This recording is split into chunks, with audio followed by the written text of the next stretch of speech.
স্থায়ী কমিটির জরুরি বৈঠক করে পিছু হটার সিদ্ধান্ত নিয়েছে বিএনপি। বিএনপি সিদ্ধান্ত নিয়েছে যে সরকারের সঙ্গে সরাসরি দ্বন্দ্বে জড়াবে না। স্থায়ী কমিটির বৈঠকে এই সিদ্ধান্ত হয়েছে। ডক্টর ইউনূসের কাছে হার মানছে এটা, মানে স্থায়ী কমিটি বৈঠক করে ডক্টর ইউনূসের কাছে হার মানার সিদ্ধান্ত বিএনপির। আর সমাধান এই হুমকি ধামকি দিয়ে, এই দুদুদের মুত আন্দোলন কিংবা থুতু আন্দোলন দিয়ে না পেরে সমস্যার সমাধানের জন্য এখন বিএনপি সহ সবাই তাকিয়ে আছে লন্ডনের দিকে। লন্ডনে ইউনূস তারেক বৈঠক হবে, সেই বৈঠকে সমাধান হবে। আর দেশের ভিতরে যে কিছু লম্ফজম্ফ বিএনপি না, এটা আর করবে না, তারা পিছু হটবে, সরাসরি দ্বন্দ্বে জড়াবে না। টেনে হিস্ট্রে নামানোর কথা, আপনি চলে যান, আবার ওই বিভিন্ন পেশাজীবীদের মাঠে নামিয়ে দেয়া, ঢাকার একাংশ অচল করে দেয়া, মানে এভাবে দ্বন্দ্বে জড়াবে না, পিছু হটছে। ডক্টর ইউনূসের কাছে হার মানা এটা। সবার দৃষ্টি বিএনপির দৃষ্টি এখন লন্ডনের দিকে, যে বিএনপির অন্য নেতারা সবাই ফেল করেছেন, এখন তারেক রহমান ছাড় দিয়ে একটা সমঝোতায় আসুক। কারণ আমি আগেই বলেছি যে বিএনপি যে বাড়াবাড়ি করছে এগুলো ব্যাকফায়ার করবে। এক পর্যায়ে তাদের সভা সমাবেশ করার অধিকারের উপর প্রশ্ন আসবে, সরকার এগুলো বন্ধ করে দিতে বাধ্য হবে। সেটা হচ্ছে এখন পিছু হচ্ছে যে না, সরাসরি দ্বন্দ্বে জড়ানো যাবে না। এখন এই যে খবরটা যে সরকারের সঙ্গে সরাসরি দ্বন্দ্বে জড়াবে না বিএনপি, স্থায়ী কমিটির বৈঠক, এর মানে কি সরাসরি দ্বন্দ্বে জড়িয়েছিল কিছুদিন, এখন জড়াবে না বলে সিদ্ধান্ত নিয়েছে, পিছু হটা, হার মানা, এটাই। যাতে বিশেষ করে সালাউদ্দিন আহমেদ, এই দুদু, রিজভী, এদের কথা যদি শোনেন বেশ কিছুদিন যাবত, বা এই ফজু পাগলা, কি মনে হয়েছে? দ্বন্দ্বে জড়িয়েছে না? আওয়ামী লীগের চাইতে, আওয়ামী লীগ ইউনূসকে যা বলে বিএনপি কি তার চাইতে কম বলেছে? কোনো অংশে কম বলেনি, একই কথা। জাতীয় নির্বাচন নিয়ে সরকার টাল বাহানা করছে বলে মনে করছে বিএনপি নেতারা। নানা এজেন্ডা বাস্তবায়ন করতে চায় বলেই সরকার নির্বাচন বিষয়ে সময়ক্ষেপণ করছে বলে অভিযোগ তাদের। এখন এই অভিযোগ এগুলো তারা কিছু করতে পারবে না। এখন তালবাহানা যদি করে তাহলে তো কি করা উচিত? তালবাহানা করলে তো অবশ্যই বিএনপির উচিত সরকারের সাথে দ্বন্দ্বে জড়ানো, কিন্তু না, সেটা পারবে না। তারেক রহমান সমাধান করে দিক, এটাই চায়। ওয়াকারও সমাধান করতে পারছে না, কারণ ওয়াকারকে আব্বা মেনেছিল বিএনপি। তবে ডিসেম্বরের মধ্যে নির্বাচন নিষিদ্ধ সরকারের সঙ্গে এখনই সরাসরি কোনো দ্বন্দ্বে জড়াতে চান না। এর অর্থ হচ্ছে ডিসেম্বর নির্বাচন বিষয়ে বিএনপি ছাড় দিতে বাধ্য হবে। তো এটাই, বিএনপি ছাড় দিতে বাধ্য হবে মানে ইউনূসের কাছে হার মানা। এই 2 দিন আগেও বললো যে ডিসেম্বরের 31শে ডিসেম্বর পর একদিনও সময় দিবে না বিএনপি। আর এখন স্থায়ী কমিটি বৈঠকে আলোচনা এটাই হয়েছে, না ডিসেম্বরের বিষয়ে দ্বন্দ্বে জড়াবে। মানে তারেক রহমান ওখানে কয়েক মাস ছাড় দিয়ে এক বিষয়ে একটা কনসেনসাসে পৌঁছবেন। সুস্পষ্ট রোডম্যাপ ঘোষণা না দেওয়া পর্যন্ত সরকারকে অব্যাহতভাবে চাপে রাখবেন তারা।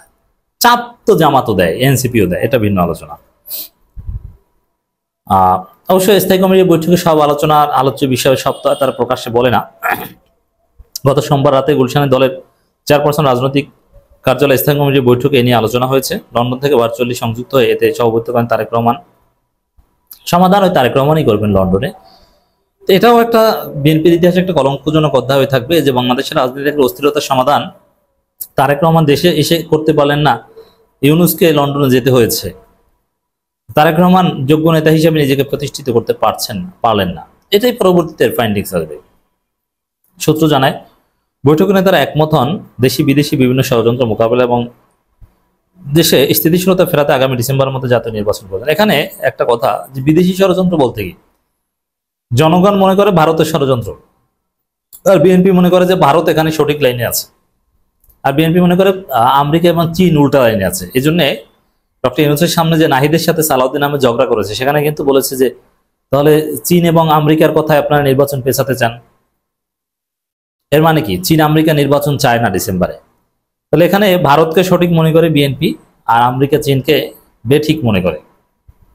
অথচ হাসিনার আমলে আমেরিকাকে সঠিক মনে করত বিএনপি। বিভিন্ন ফোরাম থেকে তারা এ দাবি অব্যাহতভাবে তুলে ধরবেন। ঈদুল আজহার পর সার্বিক পরিস্থিতি পর্যালোচনা তার করণীয় নির্ধারণ করবেন। ওই ঈদুল আজহার পরে নির্ধারণ করবেন। আসলে বিএনপি তো মাঠে নামতে চেয়েছিল এবছর ফেব্রুয়ারিতে, কিন্তু পেরেছে? তো এখন আবার মাঠে নামার সিদ্ধান্ত নিয়ে আবার পিছু হটেছেন, হার মেনেছেন। এদিকে ঐকমত্য কমিশনে চাপিয়ে দেওয়া কোনো সংস্কার প্রস্তাব না মানার সিদ্ধান্ত চাপিয়ে তো দিবে না, বরং বিএনপি নমনীয় হচ্ছে 70 অনুচ্ছেদের বিষয়ে বিএনপি মোটামুটি রাজি হয়েছে শর্ত সাপেক্ষে, আরো নানান বিষয়ে বিএনপি পিছু হচ্ছে, রাজি হচ্ছে, হার মানছে প্রফেসর ইউনূসের কাছে। আমি আগেই বলেছি এইসব লম্ফ জম্প চলবে না একদম, বরং উইন উইন সিচুয়েশনে থাকেন ছাড় দিয়ে। ডক্টর ইউনূসের সাথে খেলতে গেলে জিরো সাম গেম হবে, আপনারা কিছুই পাবেন না। তো এটা বিএনপি টের পেয়েছে, যার ফলে এই হার মানা।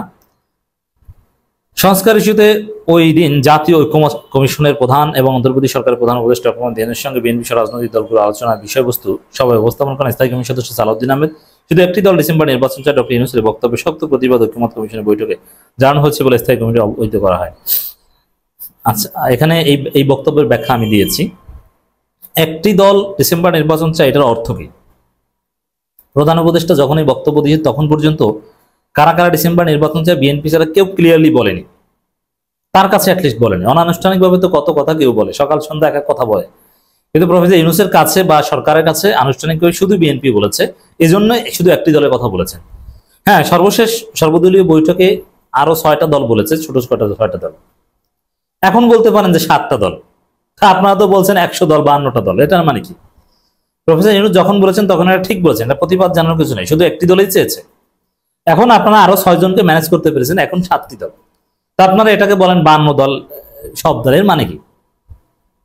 আর মূলত সহজ ব্যাখ্যা যে দল বলতে বেসিক্যালি বোঝায় বিএনপি, জামাত, চরমোনাই, এনসিপি, এই তো।